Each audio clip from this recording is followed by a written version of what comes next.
Hello everyone, welcome once again in this process dynamic and control course. ये है lesson number 36 इस course का और इस लेसन में डिस्कस करने वाले हैं बॉर्डर स्टेबिलिटी क्राइटेरिया। तो काफी इंपॉर्टेंट टॉपिक रहेगा ये भी गेट पॉइंट ऑफ व्यू से, बिकॉज यहाँ से हर एक ईयर में आप देख सकते हो कि 2 मार्क्स का क्वेश्चन आपको मिल जाएगा बॉर्डर स्टेबिलिटी क्राइटेरिया से।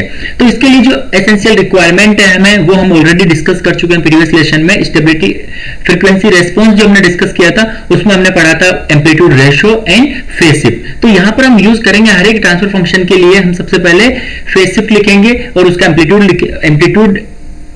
रेशियो में लिखना पड़ेगा, उसके बाद ही हम क्वेश्चन को सोल्व कर पाएंगे।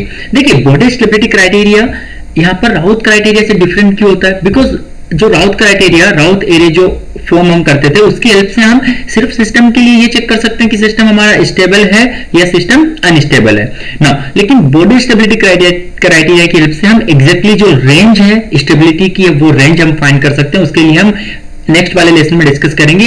गेन मार्जिन, फेस मार्जिन एक टाइम डिस्कस करेंगे। सो उस बेसिकली इसकी हेल्प से हम एग्जैक्टली रेंज फाइंड कर सकते हैं, stability range. Okay, so start कर रहा हूं मैं यहाँ पर border stability criteria used for open loop transfer function. तो यहाँ पर इंपॉर्टेंट स्टेटमेंट हो गया। देखिए बॉर्डर स्टेबिलिटी क्राइटेरिया को हम यूज करते हैं ओपन लूप ट्रांसफर फंक्शन के लिए। ओपन लूप ट्रांसफर फंक्शन, तो ये इंपॉर्टेंट टर्म यहाँ पर है।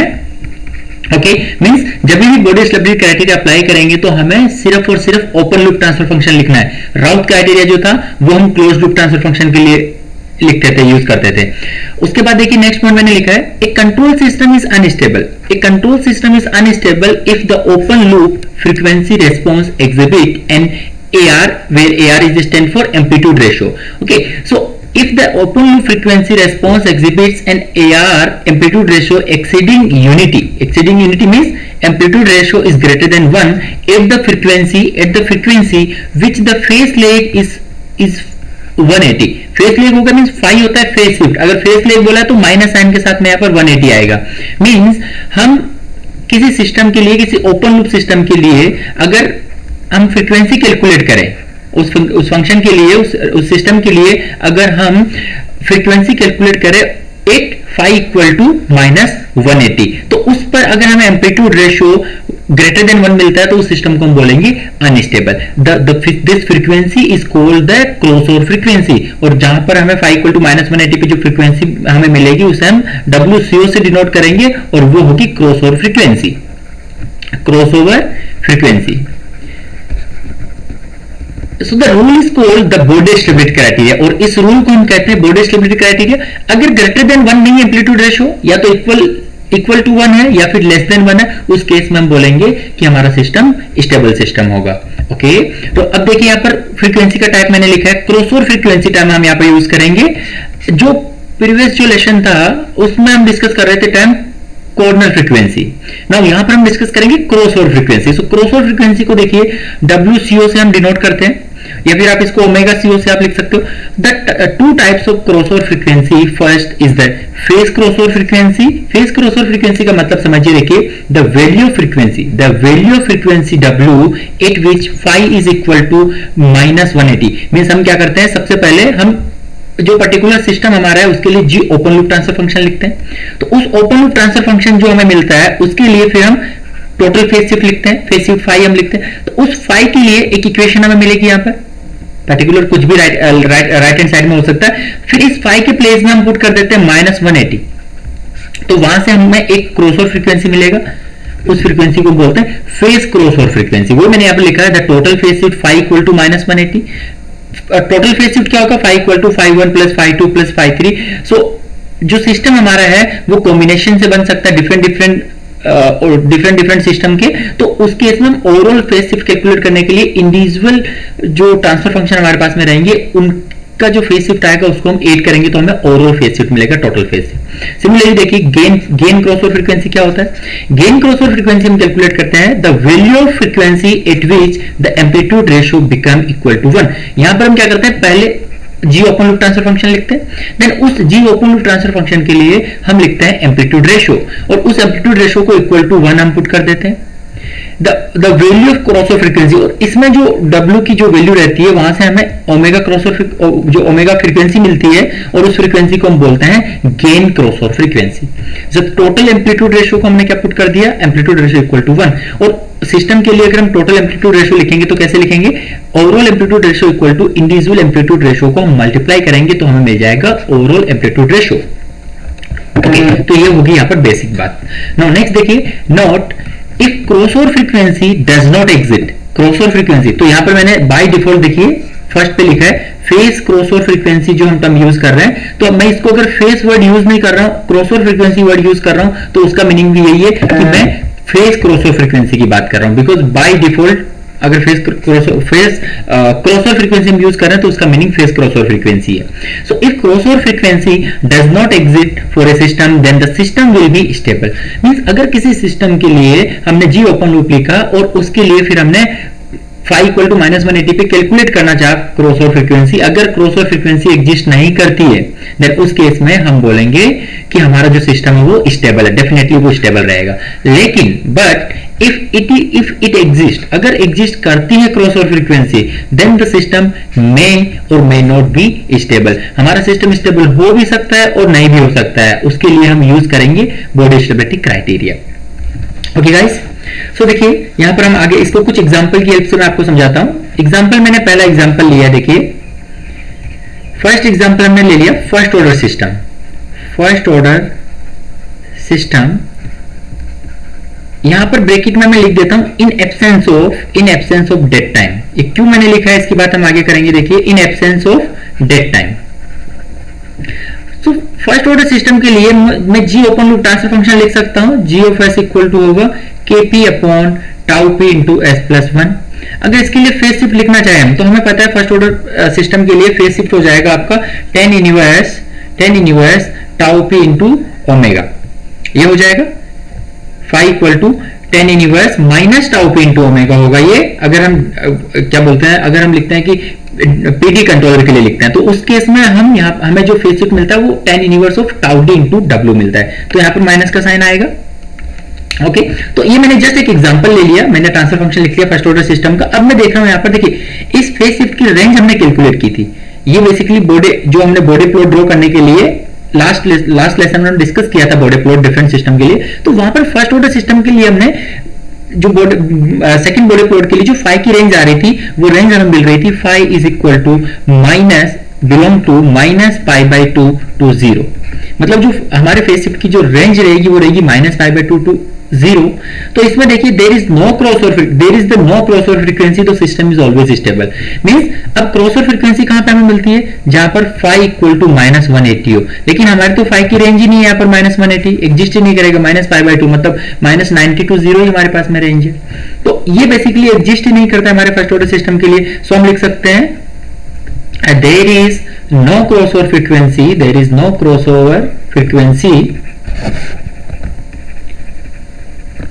so system is always stable, means first order system always stable रहता है, इसलिए हम बोलते हैं बिकॉज वहां पर क्रॉसओवर फ्रीक्वेंसी एग्जिस्ट नहीं करती है। नाउ अब एक और एग्जांपल हम लेते हैं। इस बार मैं कंसीडर कर रहा हूं सेकंड ऑर्डर सिस्टम, और ये सेकंड ऑर्डर सिस्टम जो मैं डिस्कस कर रहा हूं ये synthetic type second order system है। सिंथेटिक टाइप जो कि दो फर्स्ट ऑर्डर सिस्टम को हम सीरीज में कनेक्ट करके प्रोड्यूस करते हैं, synthetic type second order system. इसमें भी ब्रैकेट में हम लिख रहे हैं in absence of dead time, मतलब कि सिस्टम के साथ में डेड टाइम प्रेजेंट नहीं होगा। डेड टाइम बेसिकली उसके लिए हम ट्रांसफर फंक्शन लिखते हैं e power minus tau D into S, तो ये हमारे सिस्टम में नहीं प्रेजेंट होना चाहिए। इसकी हम बात अभी देखिए नेक्स्ट एग्जांपल लेके करेंगे, बिकॉज वो एक सोर्स होता है, इंस्टेबिलिटी का सोर्स होता है। तो यहां पर देखिए मैंने एक सेकंड ऑर्डर सिस्टम ले लिया, तो इसके लिए मैं अगर ट्रांसफर फंक्शन लिखूं जी ऑफ एस इक्वल टू तो KP upon tau one into S plus 1 into tau 2 into S plus 1, इस तरीके का हमारा सिस्टम हो गया। जस्ट रैंडम मैंने दो फर्स्ट ऑर्डर सिस्टम ले लिए, देन उनको सीरीज में कनेक्ट कर लिया। तो इसके लिए देखिए हम अगर फेज शिफ्ट लिखना चाहे तो फेज शिफ्ट इंडिविजुअल का जो फेज शिफ्ट होता है वो प्लस हो जाता है। तो यहाँ पर मेरा फाई बना KP upon tau 1 into S plus 1, and इसको हम कंसिडर कर लेते हैं कि 1 upon tau 2 into S plus 1 जो है ये मेरा फाई 2 मतलब कि सेकंड ट्रांसफर फंक्शन है। तो हम इन इंडिविजुअल के लिए लिख सकते हैं फेज शिफ्ट, तो इसके लिए फेज शिफ्ट हो जाएगा tan inverse of minus tau 1 into omega, second के लिए हो जाएगा tan inverse of minus tau two into omega. तो इस तरीके से हम फेज शिफ्ट लिख सकते हैं। अब ये हमें पता है अगेन ये इंडिविजुअल फर्स्ट ऑर्डर सिस्टम है, ये भी फर्स्ट ऑर्डर सिस्टम है, तो इसकी जो रेंज मिलेगी हमें ये मिलने वाली है माइनस पाई बाय 2 टू 0, और इसके लिए भी हमें रेंज मिलने वाली है minus pi by 2 to 0। Means overall phase shift जो हमारा है उसकी अगर हम रेंज देखें तो वो हो जाएगा minus pi by 2 and minus pi by 2, ये हो जाएगा माइनस पाई टू 0। तो ये रेंज मुझे मिल गई। अब देखिए हम बेसिकली ये रेंज कैसे कैलकुलेट करते हैं कि फाई के लिए फर्स्ट ऑर्डर सिस्टम के लिए हमें ये माइनस पाई बाय 2 टू 0 हमें रेंज मिल रही है। हमने अप्लाई किया था LFA, लो फ्रीक्वेंसी एसिम्पटोट, जहां पे ओमेगा टेंड्स टू 0 हम कंसीडर करते हैं। देन उसके बाद हमने HFA कंसीडर किया था, हाई फ्रीक्वेंसी एसिम्पटोट, जहां पे हमने omega tends to infinity consider किया। तो ये एक अजम्पशन था हमारा ओमेगा टेंड्स टू इन्फिनिटी कभी होगा नहीं, उसकी फाइनाइट वैल्यू हम चेक करते हैं। तो इसलिए हमें फाइनाइट वैल्यू पे ये बेसिकली माइनस पाई मिलेगा। तो फाइनाइट वैल्यू इनफाइनाइट वैल्यू में है ना, तो हम फाइनाइट वैल्यू कंसीडर करते हैं। तो हम यहां पर बोल सकते हैं कि किसी भी फाइनाइट वैल्यू के लिए ये माइनस पाई एग्जिस्ट नहीं करेगा। यहां पर ये इंक्लूड नहीं हो रहा है ना, ये एक्सक्लूड है यहां पर माइनस पाई और 0। तो बिटवीन पाई की जो वैल्यू माइनस पाई से 0 के बीच में होगी। ओके, तो यहां से देखिए हम लिख सकते हैं सेकेंड ऑर्डर सिस्टम के लिए कि ये बेसिकली कभी एग्जिस्ट नहीं करेगा। इस जो phi equal to minus 180 exist नहीं करेगा। अगर ये एग्जिस्ट नहीं करेगा किसी फाइनाइट वैल्यू के लिए, देन उस केस में हम बोल सकते हैं कि WCO क्रॉसओवर फ्रीक्वेंसी जो है वो भी अचीव मतलब कि प्रेजेंट नहीं होगी। So crossover frequency not achievable, so system is always stable. ये हो गया मेरा second order system. Means second order system भी ऑलवेज स्टेबल होने वाला है। अब हम डिस्कस करते हैं नेक्स्ट, देखिए थर्ड ऑर्डर सिस्टम। अब डेफिनेटली कि थर्ड ऑर्डर सिस्टम में तो हमें रेंज जो है वो मिलेगी जिसमें माइनस 180 एग्जिस्ट करेगा।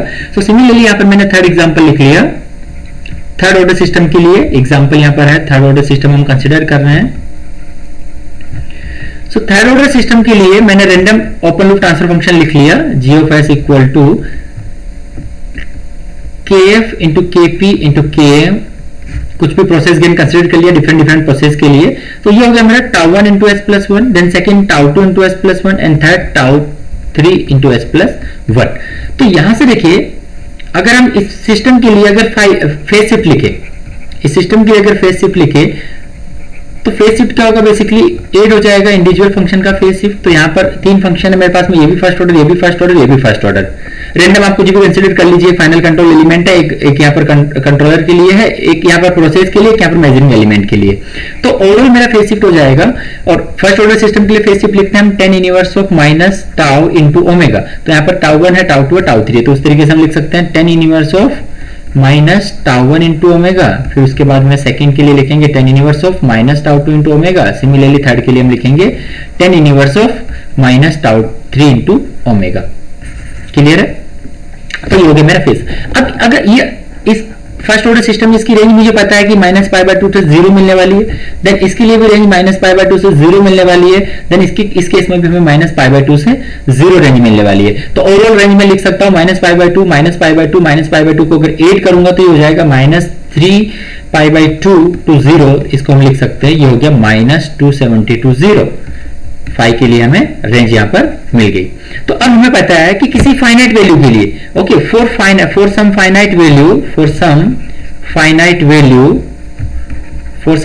Value of frequency phi equal to minus 180 exist. ये बेसिकली एग्जिस्ट करेगा, ये डेफिनेटली एग्जिस्ट करेगा बिकॉज यहां पर हमें लिमिट मिल रही है। इस लिमिट में प्रेजेंट है माइनस 180। सो किसी पर्टिकुलर फ्रीक्वेंसी के लिए माइनस 180 फेज शिफ्ट होगा। सो द सिस्टम में और may not be stable because phi is equal to minus 180 is possible in the range of minus 270 to 0। Means हम बोल सकते हैं सिस्टम में स्टेबल और मे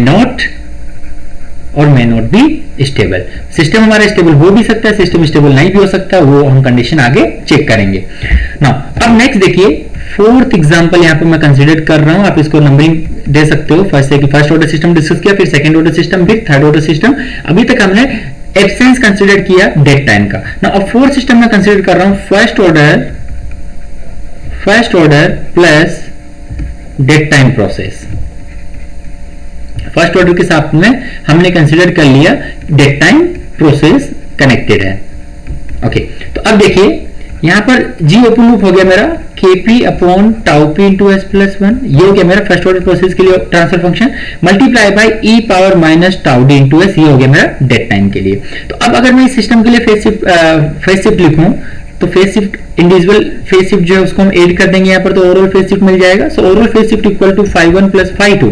तो अभी फर्स्ट ऑर्डर सिस्टम का तो हमें पता है कि फेज शिफ्ट हो जाएगा tan inverse of minus tau P into omega plus φ2 जो है फेज शिफ्ट यहाँ पर इस सिस्टम के लिए वो हो जाएगा minus tau D into omega.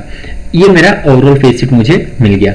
अब देखिए यहाँ पर इसका तो रेंज हमें पता है कि -π/2 से 0 इसकी रेंज रहने वाली है, लेकिन इस डेड टाइम प्रोसेस के लिए हम क्या करेंगे, देखिए रैंडमली मैंने w टेंड्स टू 0 लिखा, तो w टेंड्स टू 0 के केस में ये φ2 है बेसिकली हमारा, तो φ2 0 मिल गया, φ2 टेंड्स टू 0। लेकिन फ्रीक्वेंसी टेंड्स टू इंफिनिटी के केस में ये हमें बेसिकली मिल जाएगा φ2 टेंड्स टू इंफिनिटी। मींस इसकी अगर हम रेंज लिखे ओवरऑल फेज शिफ्ट के लिए, तो ओवरऑल फेज शिफ्ट की रेंज हो जाएगी हमारी -π/2 से 0, और यहाँ पे मिल रही है 0 से इंफिनिटी। ओके, 0 से ये माइनस साइन है तो 0 से माइनस इंफिनिटी हमें मिलेगा। सो माइनस इंफिनिटी टू 0, तो यहाँ पर ये -π/2 तो विदिन इस रेंज में हमें मिल जाएगी माइनस इंफिनिटी से 0 के लिए, तो ओवरऑल रेंज में मिल गई माइनस इंफिनिटी से 0। मींस अब आप बोल सकते हो कि यहाँ पर एग्जिस्ट करेगा φ इक्वल टू -180 एग्जिस्ट करेगा। तो यहाँ पर ये फाइ इक्वल टू -180 कैसे आया, जब हमने डेड टाइम प्रोसेस कंसीडर किया फर्स्ट ऑर्डर सिस्टम के साथ में। मींस डेड टाइम प्रोसेस के लिए तो देखिए अगर सिस्टम में आ गया तो ऑलवेज जो रेंज है वो ऐसी रेंज होगी कि वहां पे -180 phase shift equal to -180 definitely present रहेगा। तो इस तरीके से हम बोल सकते हैं कि crossover frequency φ equal to -180 exist for the some finite value. यहाँ पर क्रॉसओवर फ्रीक्वेंसी प्रेजेंट होगा for some finite value of, for some finite मतलब ये एग्जिस्ट करेगा for some finite value of crossover frequency, and therefore the system may और may not be stable. तो इस system के लिए हम बोलेंगे सिस्टम मे और मे नॉट बी स्टेबल, मे और मे नॉट बी स्टेबल। किस रीजन से ये हुआ, डेड टाइम प्रोसेस की वजह से ये सिस्टम हम बोल रहे हैं कि सिस्टम स्टेबल भी हो सकता है और अनस्टेबल भी हो सकता है, डिपेंड हम चेक करेंगे आगे। सो हम एक स्टेटमेंट लिख सकते हैं कि डेड टाइम, यहां पर मैं लिख रहा हूं dead time process is a principal source of instability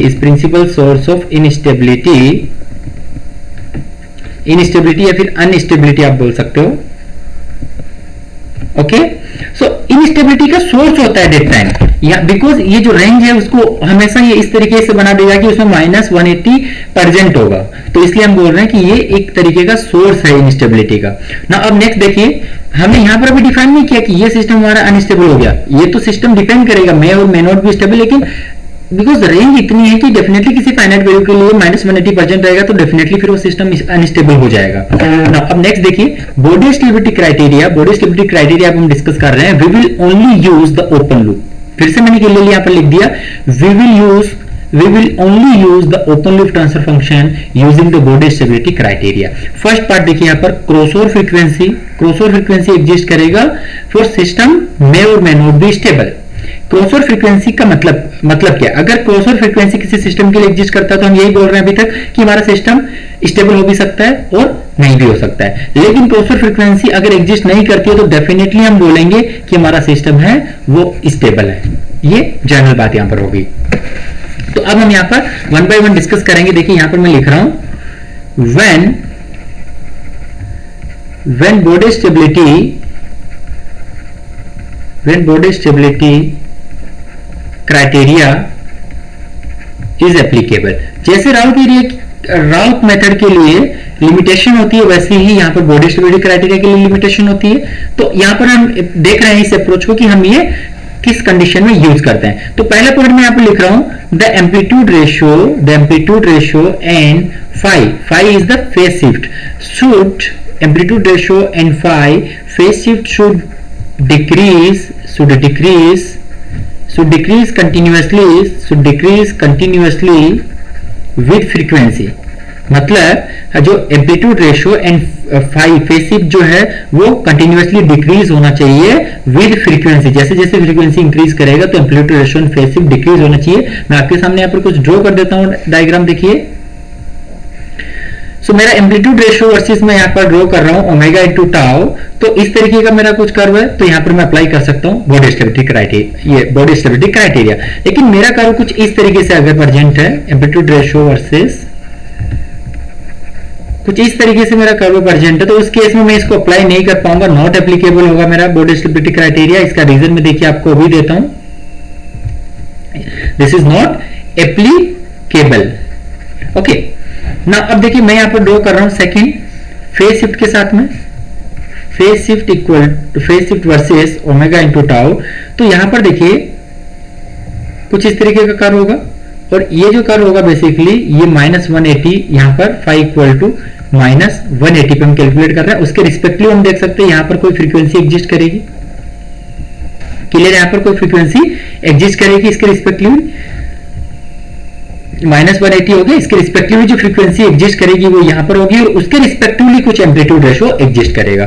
similarly तो इस केस में तो मैं अप्लाई कर सकता हूं, लेकिन अगर कुछ इस तरीके का मेरा हुआ, अगेन यहां पर कर्व जो है वो कुछ इस तरीके का हुआ, तो यहां पर ये हो गया मेरा फाई और यहां पर ये हो गया मेरा ओमेगा इंटू टाउ। मतलब मैं बोल सकता हूं कि कुछ दो रैंडम वैल्यू के लिए कुछ दो different frequency, omega cross over frequency 1, omega cross over frequency 2, इसके लिए मेरा जो मतलब फाई इक्वल टू -180 जब मैं पुट करूंगा तो मुझे यहां पर क्रॉसओवर फ्रीक्वेंसी के लिए दो टर्म मिलने वाली है, मतलब दो डिफरेंट फ्रीक्वेंसी मिलने वाली है। मतलब कि इस टाइप अगर हमें दो फ्रीक्वेंसी मिल रही है किसी सिस्टम में फाई इक्वल टू -180 के लिए, दो या उससे ज्यादा भी, मतलब एक से ज्यादा हम बोल सकते हैं, अगर एक से ज्यादा हमें क्रॉसओवर फ्रीक्वेंसी मिल रही है तो उस केस में हम बोलेंगे कि जो स्टेबिलिटी क्राइटेरिया है, बॉडी स्टेबिलिटी क्राइटेरिया, वो एप्लीकेबल नहीं है, उसको यूज हम नहीं कर सकते हैं। Body stability criteria not applicable in this type of cases. तो ये बेसिक रिक्वायरमेंट होगी इसकी, क्लियर है यहाँ पर।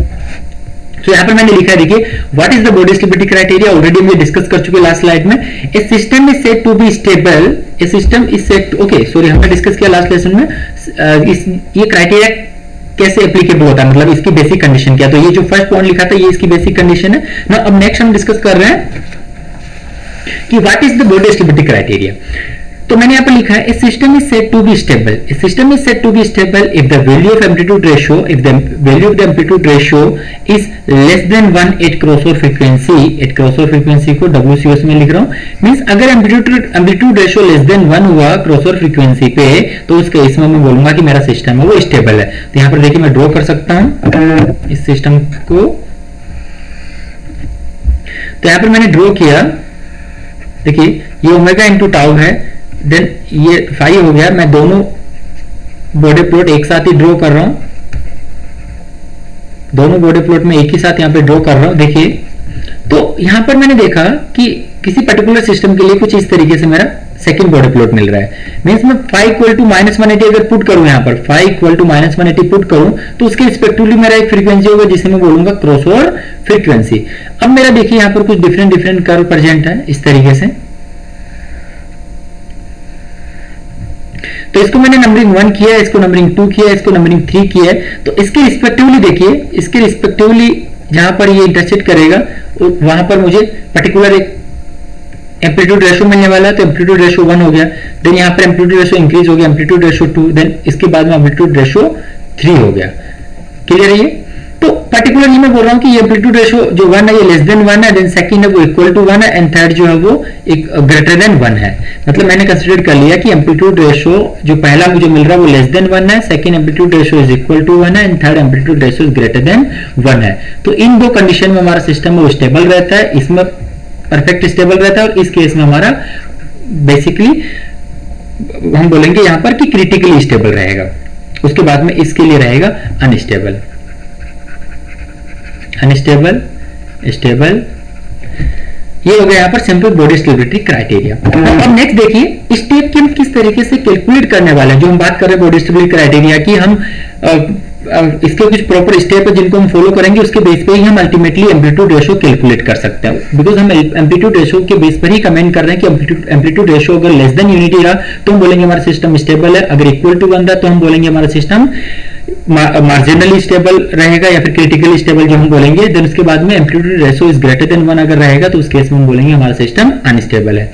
सो step two check the stability of a system according to Bode stability criteria. So step 1 देखिए, सबसे पहले हम क्या करेंगे, हम कैलकुलेट करेंगे फेज शिफ्ट, और उस फेज शिफ्ट से पहले भी हम लिखेंगे ओपन लूप ट्रांसफर फंक्शन।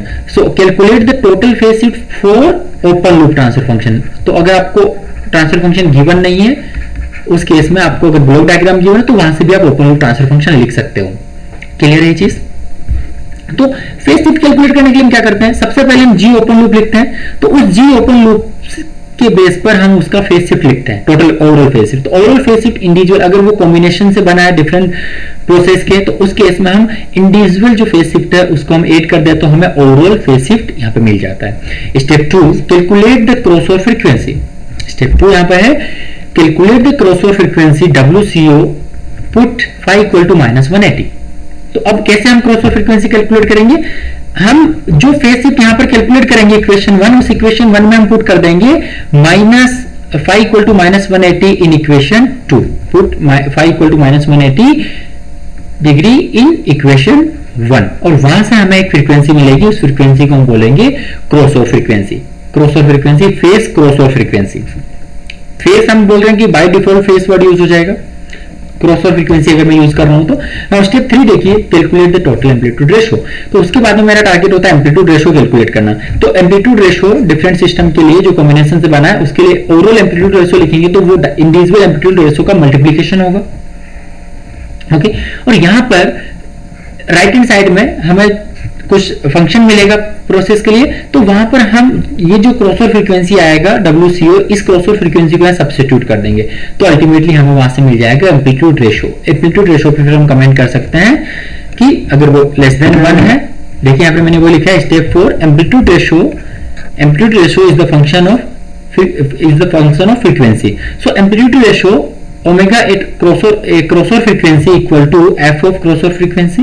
तो यहां पर देखिए जो एम्पलीट्यूड रेशियो मुझे मिल रहा था उसमें मैंने क्या किया, phi इक्वल टू -180 पुट करके जो हमें फ्रीक्वेंसी मिला वो फ्रीक्वेंसी हमने यहाँ पर पुट कर दी। तो उस केस में हमें क्या मिलने वाला है, एम्पलीट्यूड रेशियो मिलने वाला है। तो एम्पलीट्यूड रेशियो अगर ग्रेटर देन यूनिटी रहा तो हम बोलेंगे अनस्टेबल सिस्टम है, अगर इक्वल टू 1 रहा तो उस केस में हम बोलेंगे मार्जिनली स्टेबल सिस्टम है, अगर लेस देन 1 रहा तो उस केस में हम बोलेंगे सिस्टम हमारा स्टेबल है। नेक्स्ट देखिए, कुछ न्यूमेरिकल हम यहाँ पर इस पर्टिकुलर टॉपिक पे करते हैं ताकि जो चीज हम डिस्कस कर रहे हैं जी ओपन लूप एंड उसके अलावा जो हमने यहाँ पर स्टेबिलिटी पे कमेंट करने के लिए जो स्टेप अभी डिस्कस किए उनको हम अप्लाई कर सके। तो ये है question number 123 process dynamic and control course का। The open loop transfer function of a system is given by GS। तो यहाँ पर अगर ओपन लूप लिखा तो मैं लिख सकता हूँ डायरेक्टली ओपन लूप गिवन है, G open loop equal to 1/1 plus S into 1 plus 2S into 1 plus 3S। Check the stability, हमें क्या करना है, स्टेबिलिटी सिर्फ चेक करना है। Check the stability of the system using Bode stability criteria. आपको mention है यहाँ पर क्लियरली बॉडी स्टेबिलिटी क्राइटेरिया का यूज करना है। क्लियर है यहाँ तक? तो देखिए इस क्वेश्चन को हम किस तरीके से सोल्व करेंगे। सबसे पहले हम क्या करने वाले हैं, जो ट्रांसफर फंक्शन में गिवन है g of s equal to 1/s plus 1 लिख सकते हैं इसको। देन उसके बाद हो गया 2s प्लस 1, देन उसके बाद में हो गया 3s प्लस 1। तो ये बेसिकली 3 फर्स्ट ऑर्डर सिस्टम के कॉम्बिनेशन से मिलकर बना है। तो इसको मैं सेपरेट लिख सकता हूं 1/s plus 1 into 1/2 into s plus 1 multiply by 1/3 into s plus 1 equal to g of s। ये ओपन लूप है मेरा। तो यहां से हम देखिए लिख सकते हैं बेसिकली ये होता है 1/टाउ इंटू ओमेगा प्लस 1। तो यहां से मैं बोल सकता हूं कि जो टाउ है मेरा टाउ इंटू एस प्लस 1, तो टाउ मेरा हो गया 1, यहां पर टाउ 2 में लिख रहा हूं जो 2 हो गया, यहां पे टाउ 3 हो गया 3। तो अब मेरे पास में सिस्टम है यहाँ पर g of s equal to 1/s plus 1 into 1/2 into s plus 1 into 1/3 into s plus 1। तो यहां पर हम लिखेंगे सबसे पहले एम्पलीट्यूड रेशियो। तो एम्पलीट्यूड रेशियो देखिए कैसे लिखेंगे हम 1 ये देखिए डिफरेंट फर्स्ट ऑर्डर सिस्टम में तो मल्टीप्लाई कर देते हैं इंडिविजुअल ट्रांसफर एम्पलीट्यूड रेशियो लिख के 1 plus tau 1 square into omega square multiply by 1 upon square root of 1 plus tau 2 square into omega square into 1 upon square root of 1 plus tau 3 square into omega square. तो यहां से मुझे amplitude ratio मिल जाएगा। अब इसको मैं अभी ऐसे ही रहने देता हूं बिकॉज यहां पर हमें एम्पलीट्यूड रेशो कैलकुलेट करके कमेंट करना है। लेकिन उसके लिए देखिए यहां पर ये टाउ 1 मुझे पता है, टाउ 1 यहां पर हम देख सकते हैं कि टाउ 1 1 है, टाउ 2 2 है इस सिस्टम से, देन उसके बाद में टाउ 3 मेरा 3 है। लेकिन अननोन क्या मेरे पास में अभी फ्रीक्वेंसी, तो मुझे फ्रीक्वेंसी पुट करना और ये फ्रीक्वेंसी हम क्रॉस ओवर फ्रीक्वेंसी पुट करेंगे। तो अब क्रॉस ओवर फ्रीक्वेंसी हम कैसे कैलकुलेट करेंगे, फाई इक्वल टू -180 पुट करके जो फ्रीक्वेंसी हमें मिलेगा उस फ्रीक्वेंसी को हम बोलेंगे क्रॉस ओवर फ्रीक्वेंसी। तो इसके लिए हमें लिखना पड़ेगा फेज शिफ्ट। तो अब हम लिखेंगे फेज शिफ्ट इस ट्रांसफर फंक्शन के लिए, g open loop transfer function के लिए phase shift is equal to, इसको फाई से हम लिख सकते हैं, phi is equal to tan inverse of first order process है, फर्स्ट ऑर्डर के लिए हमें पता है यहां पर हो जाएगा phase shift tan inverse of minus tau 1 into omega. तो मैं डायरेक्टली 1 पुट कर देता हूं इसमें, 1 into omega plus tan inverse of minus 2 into omega plus of tan inverse of minus 3 into omega.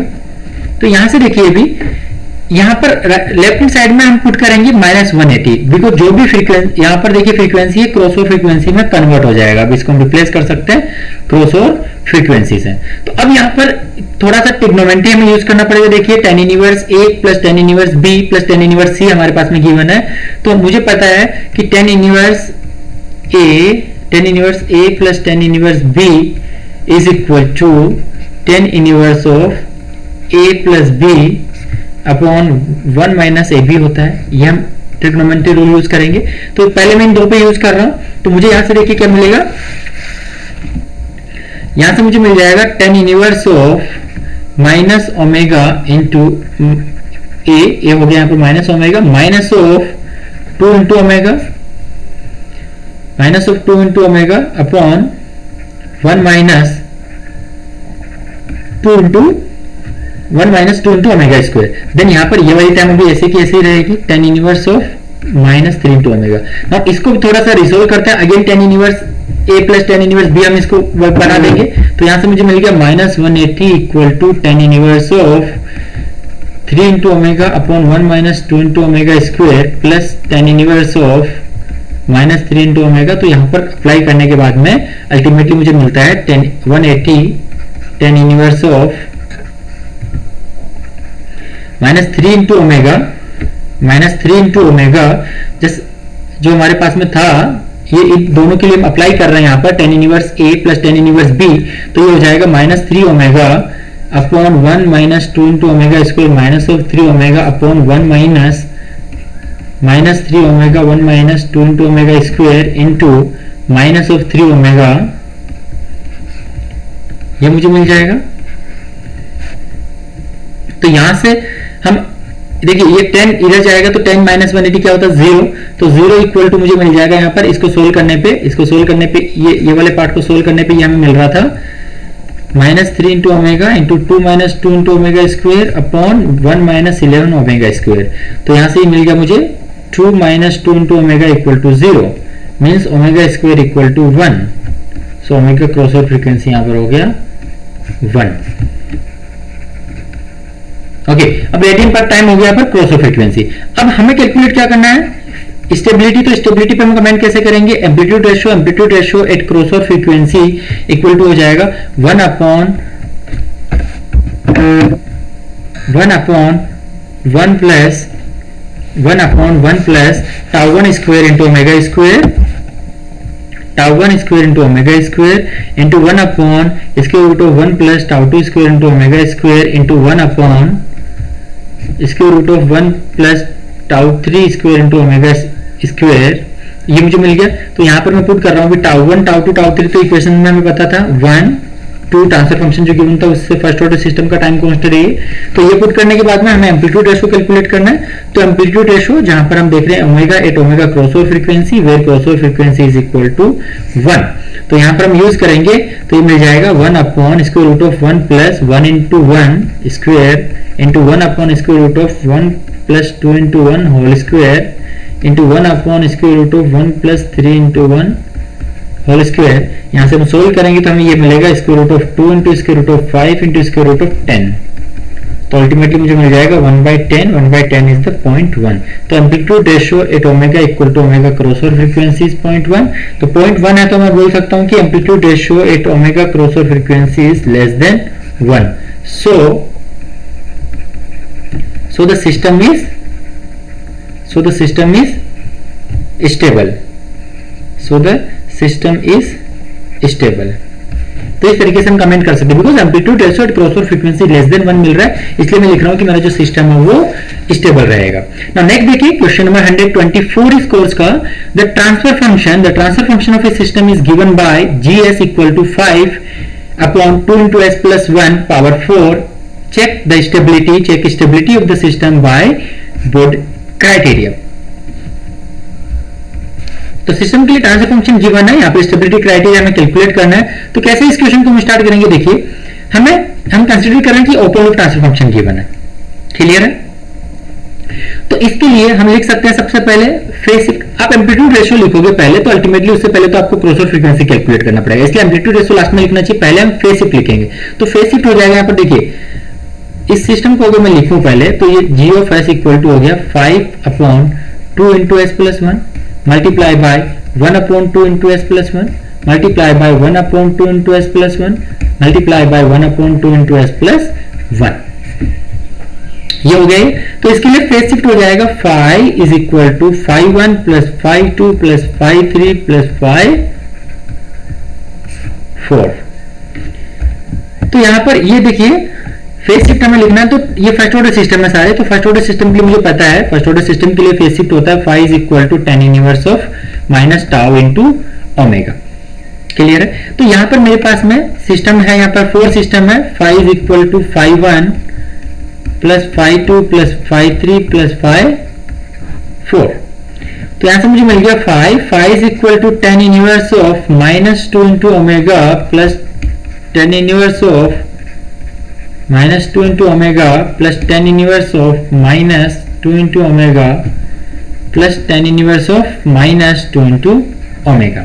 तो यहां से देखिए अब आपको पता है कि ये सब सेम है, तो इसको आप क्या करोगे, directly 4 10 inverse of minus 2 into omega लिख सकते हो। ओके, अब यहां पर आप पुट कर दोगे माइनस 180, 5 हमने पुट कर दिया माइनस 180, तो 5 माइनस 180 पुट कर दिया, मींस ये जो क्रॉस ओवर फ्रीक्वेंसी जो लिखा है माइनस 2 इंटू ये क्रॉस ओवर फ्रीक्वेंसी हो जाएगा। तो यहां से जब मैं कैलकुलेट करूंगा क्रॉस ओवर फ्रीक्वेंसी, तो क्रॉस ओवर फ्रीक्वेंसी मुझे मिल रहा है 0.5, ये 4 डिवाइड में चला जाएगा उधर, तो ये बन जाएगा मेरा minus 45 equal to 10 inverse of minus 2 into cross over frequency. तो 10 इनवर्स 45 1 होता है, तो ये हो गया minus 1 equal to minus 2 into omega cross over frequency, omega cross over frequency equal to 1/2 is 0.5, clear है तक। अब हम लिखेंगे एम्पलीट्यूड रेशियो। तो एम्पलीट्यूड रेशियो देखिए यहां पर हम लिख रहे हैं amplitude ratio for first system multiply by second system multiply by third system multiply by fourth system की जगह प्रोसेस बोलना चाहिए।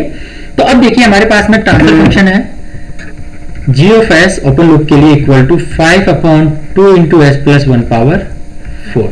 तो जब हमने एम्पलीट्यूड फेज शिफ्ट जब लिखा तो हमने क्या किया, ये जो पावर में 4 बिकॉज सेम ये फर्स्ट ऑर्डर सिस्टम सेम 4 बार रिपीट हो रहा है, तो डायरेक्टली जो पावर है फेज शिफ्ट में मल्टीप्लाई में आ जाती है, और उस सिंगल सिस्टम के लिए हम फर्स्ट ऑर्डर सिस्टम लिख देंगे 10 inverse of minus tau into omega, और ये टाउ भी यहां पर जो आपका 2 गिवन है, क्लियर है। सिमिलरली अगर इसके लिए हम लिखना जाए एम्पलीट्यूड रेशियो, तो देखिए फेज शिफ्ट में ये जो प्रोसेस गेन है ये यूज नहीं होता, लेकिन एम्पलीट्यूड रेशियो में यूज होता है, इसको यहां पर रखिए। तो इसके बाद में इंडिविजुअल एक सिस्टम का यहां पर एम्पलीट्यूड रेशियो है 1 plus tau 2 square into omega square. So 4 बार ये रिपीट होगा, 5 मल्टीप्लाई में है तो 4 बार रिपीट होगा, तो डायरेक्टली पावर इसकी 4 में लिख सकता हूं। मतलब अगर फेज शिफ्ट लिखने जाओ तो जो पावर डिनोमिनेटर में पावर है वो मल्टीप्लाई में आ जाएगा, और जब एम्पलीट्यूड रेशियो के लिए जाओ तो ये पावर यहां पर पावर में ही रहेगी। बेसिक लिख सकते हो आप, अदरवाइज आप प्रॉपर तरीके से लिखोगे तो अभी आपको यही मिलने वाला है। तो यहां से मेरा हो गया amplitude ratio is equal to 5 into 1 plus square root of 1 plus tau 2 square into omega square. Equal to 5 into one upon square root of 1 plus 2 into omega square power 4। तो यहां से अब हमने क्या किया, इसमें हमने ये जो omega basically cross over frequency put कर दी, बिकॉज क्रॉस ओवर फ्रीक्वेंसी हमें मिलती है 8 phi equal to minus 180, phi equal to minus 180 और क्रॉस ओवर फ्रीक्वेंसी में मिली 0.5। तो 0.5 यहाँ पर पुट कर दिया मैंने। तो 0.5 पुट करने के बाद ये मुझे मिल गया 5 into 1 upon square root of 1 plus 2 into 0.5 mean 1/2 लिख सकता हूँ, ये 2 से 2 कैंसिल हो जाएगा, पावर 4। तो ये हो गया 1 upon 5 into square root by 2 power 4 हो गया ये। तो यहां पर हो गया 5/4 अल्टीमेटली। तो amplitude ratio is equal to 5/4 means 1.25। ये हमारा करेक्ट आंसर है, means system is stable, hence system is stable. Now next देखिए क्वेश्चन नंबर 125 है इस कोर्स का। If system having transfer function gs equal to 5 into 5 upon 2 into s plus 1 power 4 has to be controlled by using a proportional controller। तो proportional controller use कर रहे हैं, तो इसके लिए हो जाएगा transfer function kc। using a controller gain kc find the value of kc for which the system to be stable according to the Bode stability criteria। तो अब देखिए प्रीवियस क्वेश्चन में इसमें कुछ भी चेंजेस नहीं है, अगर आप देखोगे ट्रांसफर फंक्शन सेम है, सिर्फ और सिर्फ जो चेंजेस है वो यहाँ पर कि ये कंट्रोलर यूज कर रहा है, प्रोपोर्शनल कंट्रोलर यूज कर रहा है control gain of a control gain KC. इसका देखिए क्या इंपैक्ट आएगा वो यहाँ पे वो भी मैं डिस्कस करने वाला हूं। तो यहाँ पर मैं ड्रॉ कर रहा हूं सबसे पहले कि इस तरीके से आप लिख सकते हो कि आपके पास में कंट्रोलर के साथ में एक प्रोसेस अटैच कर रखा है जिसका ट्रांसफर फंक्शन है 5 upon 2 into S plus 1 power 4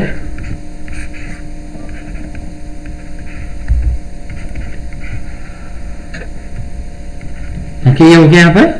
तो अब देखिए मैं लिख रहा हूं सबसे पहले open loop transfer function. Open loop transfer function हो जाएगा मेरा सबसे पहले KC multiply by 5 into 2 into S plus 1 power 4। ये हो गया मेरा open loop transfer function. Now अब पहला स्टेप मेरा फाई कैलकुलेट करना। तो फाई देखिए केसी के लिए मुझे पता है फेज शिफ्ट 0 होता है, ये हमने डिस्कस किया था लास्ट जो लेसन हमने 2-3 लेसन डिस्कस किए थे फ्रीक्वेंसी रेस्पॉन्स पे, हमने उस पे अच्छे से हमने डिस्कस किया था और लास्ट में समराइज भी मैंने किया था। अगर वो समरी भी अगर आपने देखी है तो भी आप यहाँ पर कमेंट कर सकते हो। तो केसी के लिए फेज शिफ्ट 0 हो जाएगा प्रोपोर्शनल कंट्रोलर के लिए, देन प्लस यहाँ पर देखिए जब मैंने बताया कि फेज शिफ्ट जब हम लिख रहे हैं तो जो डिनोमिनेटर में प्रोसेस गेन पे कोई यहाँ पर नहीं आती प्रोसेस गेन टाइम, तो यहाँ पर डिनोमिनेटर में जो पावर 4 है मल्टीप्लाई में आ जाएगी, multiply by 10 inverse of -2 into omega. ये मुझे मिल गया। अब हम क्या कर रहे हैं, हम ओमेगा की जगह omega cross over frequency calculate करना चाहते हैं, तो इसके लिए 5 इक्वल टू -180 हम सब्स्टिट्यूट करेंगे। तो -180 पुट करने के बाद यहाँ पे मिल जाएगा 4 into 10 inverse of 2 into omega. Omega हो गया यहाँ पर क्रॉस ओवर फ्रीक्वेंसी अभी। तो यहाँ से देखिए 16 अगर आप करोगे इसको तो क्रॉस ओवर फ्रीक्वेंसी आपको यहाँ पर भी सेम मिलने वाली है 0.5 रेडियन पर मिनट। मींस अगर लास्ट वाला क्वेश्चन हम देखें तो उस पर बेस हम बोल सकते हैं कि जो क्रॉस ओवर फ्रीक्वेंसी है, देखिए यहाँ पर ये वाला क्वेश्चन, इसमें हमने ये ट्रांसफर फंक्शन सेम था। ट्रांसफर फंक्शन अगर ट्रांसफर फंक्शन जो हमारा इस बार क्वेश्चन है उसमें एक प्रोपोर्शनल कंट्रोलर भी लगा रखा है, तो वहां पर केसी मल्टीप्लाई में आ गया, सिर्फ क्लियर है। लेकिन जब हम फेज शिफ्ट लिखते हैं तो इस गेन का कुछ भी मीनिंग नहीं रहता है, सिर्फ और सिर्फ डिनोमिनेटर में 1/2 इंटू एस प्लस 1 पावर 4 और जो भी प्रोसेस गिवन है गेन को छोड़ के, तो वो टाइम यूज हम करते हैं। तो डायरेक्टली वही हमने यहाँ पे किया, यहाँ पर जो पावर 4 था वो डायरेक्टली मल्टीप्लाई में आ गया और हमने फर्स्ट ऑर्डर सिस्टम के लिए लिख दिया 10 इनवर्स ऑफ -2 इंटू ओमेगा। तो इस तरीके से हमने omega cross over frequency calculate कर ली ना। अब हम लिखेंगे एम्पलीट्यूड रेशियो। तो एम्पलीट्यूड रेशियो में मैटर करता है ये केसी, जो भी प्रोपोर्शनल गेन गिवन है वो मैटर करता है, ये 5 भी मैटर करेगा, multiply by 1 upon amplitude ratio हो जाएगा इसका 2 इंटू एस प्लस 1 है तो 1 plus tau into omega, tau square into omega square whole power 4। तो यहां से मुझे मिल जाएगा KC into 5 upon square root of 1 plus 2 into 0.5 whole square power 4। तो यहां से एम्पलीट्यूड रेशियो मुझे मिल गया 5 into K C upon 4 is equal to 1.25 into K C या फिर आप ये लिख सकते हो इसको कि केसी मुझे कैलकुलेट करना था फॉर स्टेबल सिस्टम, तो मुझे पता है for stable system amplitude ratio जो है वो लेस देन 1 होगा। तो यहां से मैं लिख सकता हूं 5 into KC upon 4 equal to amplitude ratio. तो equal to amplitude ratio means less than 1, तो यहां से मुझे मिल गया KC is less than of 4/5, तो ये हो गया 0.8, KC is less than by 0.8।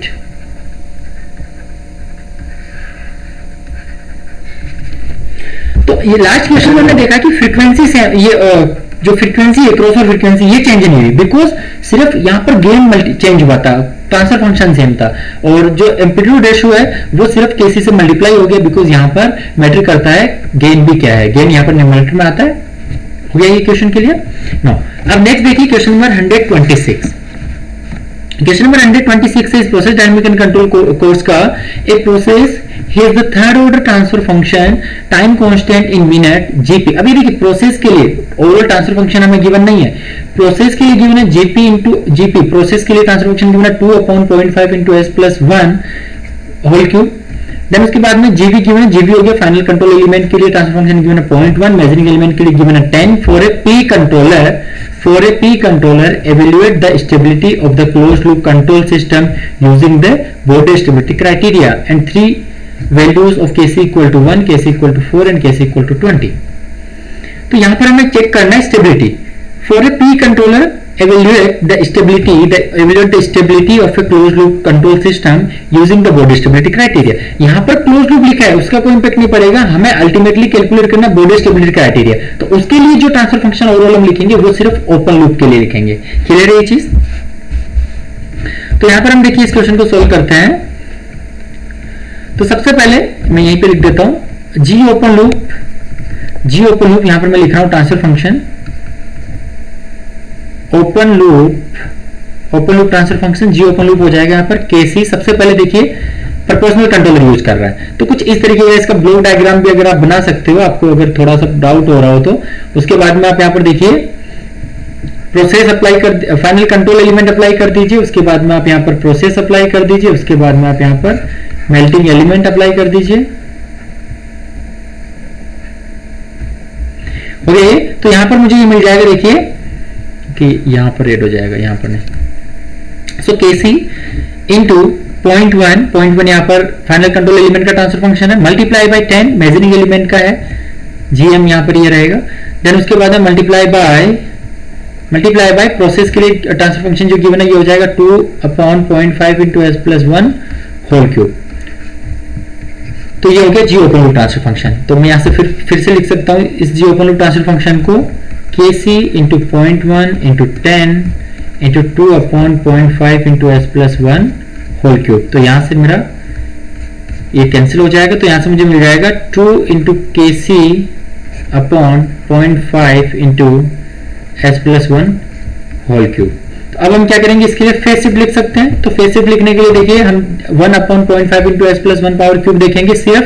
तो ये जो पावर में 3 था उसको मैंने डायरेक्टली 3 लिख दिया, बिकॉज इंडिविजुअल के लिए लिखेंगे 3 बार उसको ऐड करेंगे तो यही आएगा। अब इंडिविजुअल के लिए लिख देते हैं directly 3 into 10 of minus 0.5 into omega. अब यहाँ पर phi equal to minus 180 put करे तो हमें ओमेगा जो है वो ओमेगा टेंस टू इन्फिनिटी मिलेगा। तो यहां से मुझे मिल जाएगा minus 180 equal to 3 into 10 inverse of minus 0.5 into omega, ये हो गया यहाँ पर। तो यहां से हम सोल्व करेंगे ओमेगा के लिए, और ये ओमेगा क्रॉसओवर फ्रीक्वेंसी हो जाएगा। तो क्रॉसओवर फ्रीक्वेंसी मुझे यहां से मिल जाएगी 3.464 रेडियन पर मिनट, ये हो गया।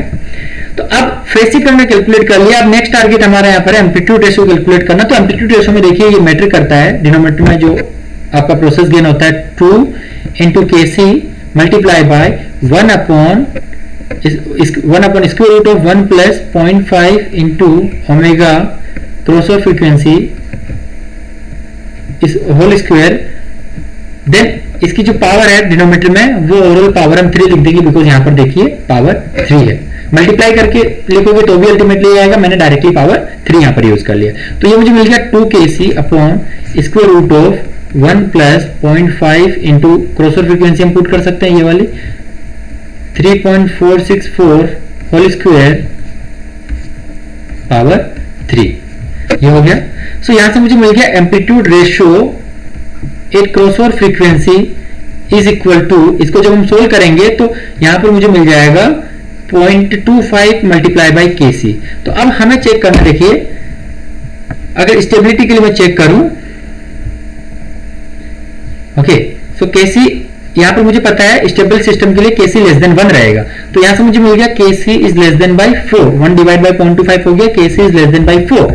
तो यहां से हमें मिला KC is less than by 4 for a stable system, for a stable system. इस क्वेश्चन में सिर्फ और सिर्फ हमें कमेंट करना था, इसने पूछा था कि केसी की डिफरेंट 3 वैल्यू के लिए यहाँ पर स्टेबिलिटी सिस्टम क्या होगा। तो 3 डिफरेंट वैल्यू यहाँ पर थी, KC is equal to 1, KC is equal to, so KC equal to 1 के लिए हम लिखेंगे, केसी इक्वल टू 4 के लिए और केसी इक्वल टू 20 के लिए। यही पूछा गया था हमें यहाँ पर, केसी की वैल्यू के लिए कमेंट करना डिफरेंट 3 वैल्यू। तो देखिए केसी इज इक्वल टू 1 के लिए सिस्टम हमारा क्या रहेगा, स्टेबल रहेगा, सिस्टम इज स्टेबल, बिकॉज हमने अभी ये कैलकुलेट किया कि केसी लेस देन 4 होने पे सिस्टम स्टेबल रहेगा, तो ये सिस्टम स्टेबल रहेगा। अगर equal to, KC equal to 4 अगर हो जाए तो उस केस में हम बोलेंगे कि हमारा system basically system is marginally stable, system is marginally stable. Then उसके बाद में केसी इज इक्वल टू 20, तो इसमें मैं लिखूंगा system is unstable, system is unstable. Clear है यहाँ? तो इस तरीके से हम किसी भी क्लोज लूप सिस्टम के लिए हम लिख सकते हैं यहाँ पर ट्रांसफर फंक्शन, उसके बाद में हम उसका फेज शिफ्ट कैलकुलेट करके क्रॉसओवर फ्रीक्वेंसी वहां से हम कैलकुलेट करेंगे, क्रॉसओवर फ्रीक्वेंसी से हम एम्पलीट्यूड रेशियो कैलकुलेट कर सकते हैं और एम्पलीट्यूड रेशियो पर बेस हम कमेंट कर सकते हैं सिस्टम के लिए कि वो सिस्टम स्टेबल रहेगा, मार्जिनली स्टेबल रहेगा या वो सिस्टम हमारा अनस्टेबल रहेगा। सो ओके, यहां तक का टॉपिक कंप्लीट हो गया। अभी जो नेक्स्ट जो लेसन रहेगा उसमें मैं डिस्कस करूंगा, देखिए gain margin and face margin, ये भी काफी इंपॉर्टेंट टॉपिक रहेगा, gain margin and face margin, जिससे भी मतलब हम देख सकते हैं कि गेट में क्वेश्चन पूछे जाते हैं, 2 मार्क्स के क्वेश्चन पूछे जाते हैं इस टॉपिक से भी। तो नेक्स्ट लेसन में gain margin and face margin complete discuss करूंगा और उसके बाद में जो न्यूमेरिकल है वो डिस्कस करके गेट प्रीवियस ईयर के कुछ क्वेश्चन जो है बॉडी स्टेबिलिटी क्राइटेरिया पे वो भी मैं कवर करूंगा। ओके, सो इसके साथ ये चीज ऑलरेडी मैं आपको बता चुका हूं कि गेट में एक अच्छी रैंक लाने के लिए आपको किन किन चीजों की रिक्वायरमेंट होती है, तो इन चीजों को आप भूलिए मत, अच्छे से देखिए, अपने नोट्स प्रिपेयर कीजिए, बेस्ट आपके पास नोट्स बन जाएंगे।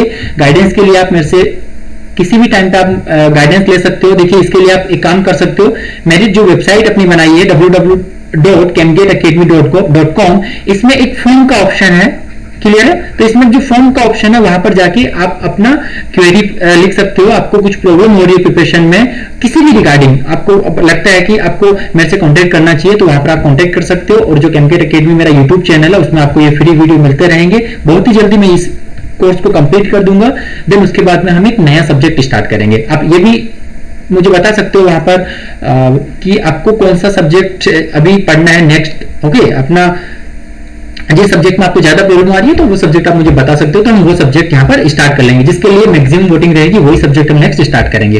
Okay guys, so thanks for watching my video and please don't forget to subscribe Chemgate academy YouTube channel. Okay.